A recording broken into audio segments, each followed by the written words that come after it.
La Bretagne, ici on se perçoit d'abord comme un pays.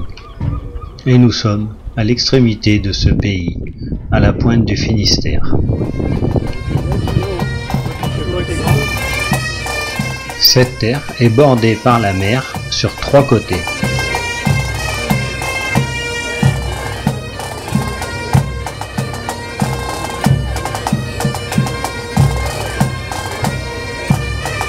On ne compte plus ici les naufrages et les marins perdus en mer.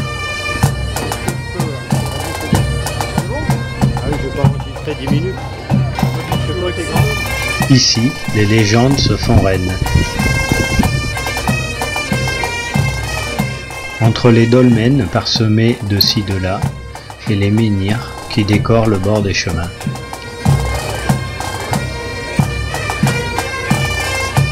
Ici, il flotte dans l'air comme un mystère, une certaine magie qui se propage jusqu'au fond de son océan.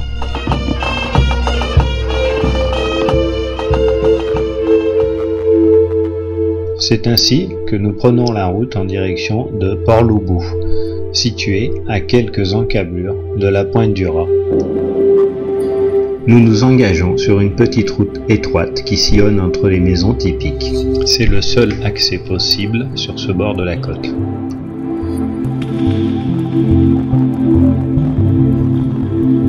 La descente assez périlleuse nous permet de rejoindre le dernier port du continent. En réalité, plus qu'un port, c'est l'abri de dernier secours quand les éléments se déchaînent.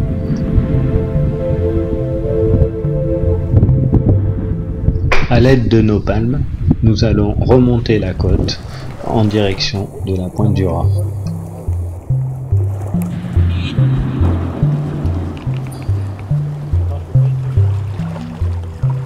Dans la baie, l'eau n'est pas des plus claires, elle est chargée de petites particules.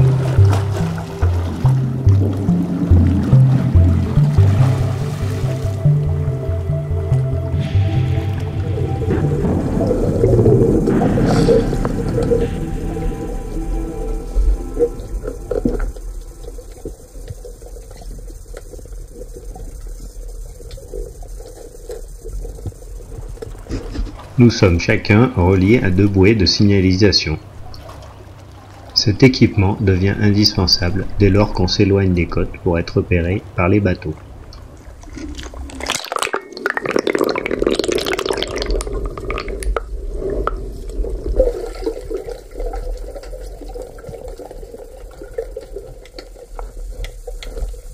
Au fur et à mesure que nous allons progresser de plus en plus profondément dans l'océan, l'eau sera de plus en plus claire.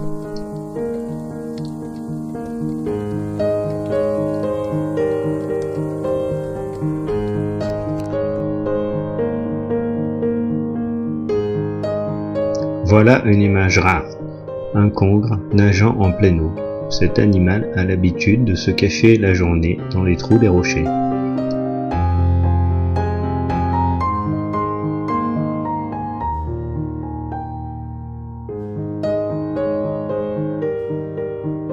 Ce qui nous frappe tout de suite, c'est la pureté des laminaires.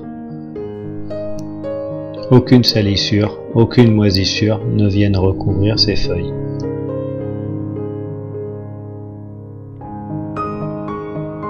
Une araignée de mer. Contrairement aux apparences, ces animaux sont des plus paisibles. Ils broutent tranquillement et ne demandent pas qu'on vienne les embêter.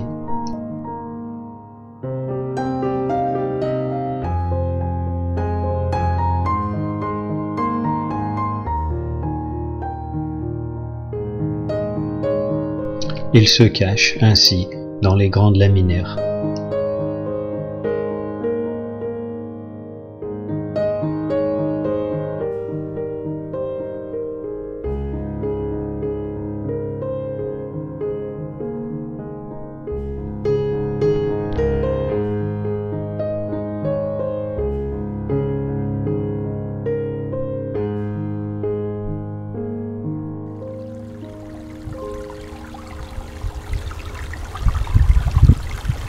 Une chose étonnante, Il coule ici des rivières qui vont se jeter tranquillement dans la mer.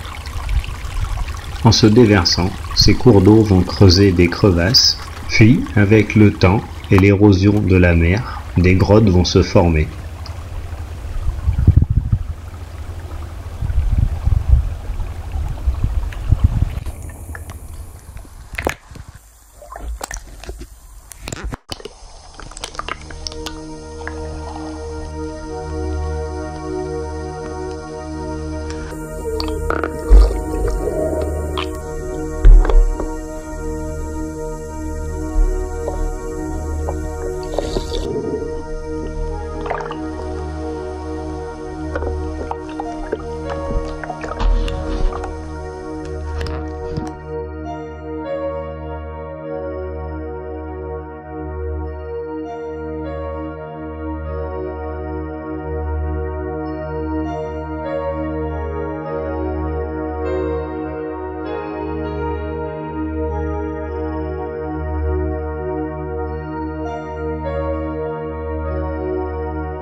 Les algues, bercées doucement par les courants, semblent endormir les araignées de mer.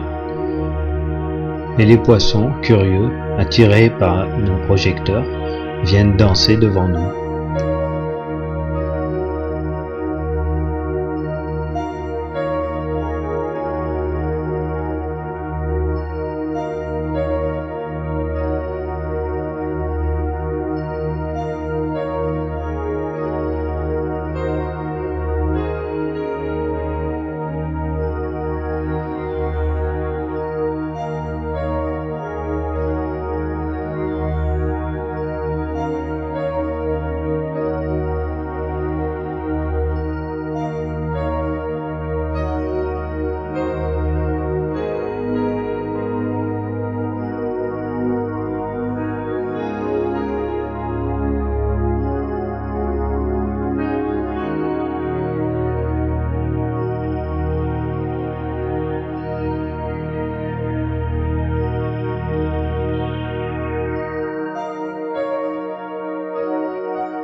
Le long de ces côtes rocheuses, nous atteignons rapidement les limites de nos profondeurs d'apnéistes.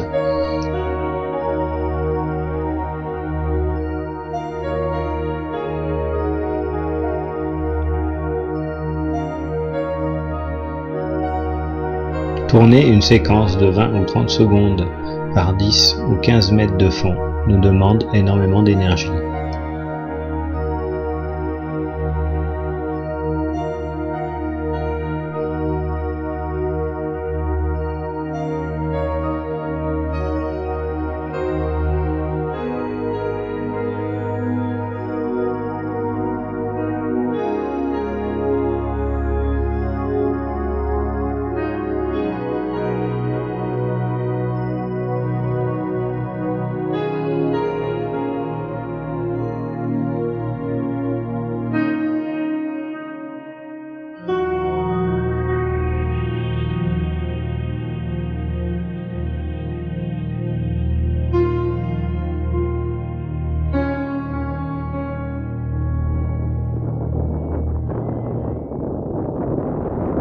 La mer commence à se lever. Ici, dans le Radessa, les courants peuvent être violents. Il est temps pour nous maintenant de rentrer. Nous avons passé 2 heures à reproduire des apnées successives.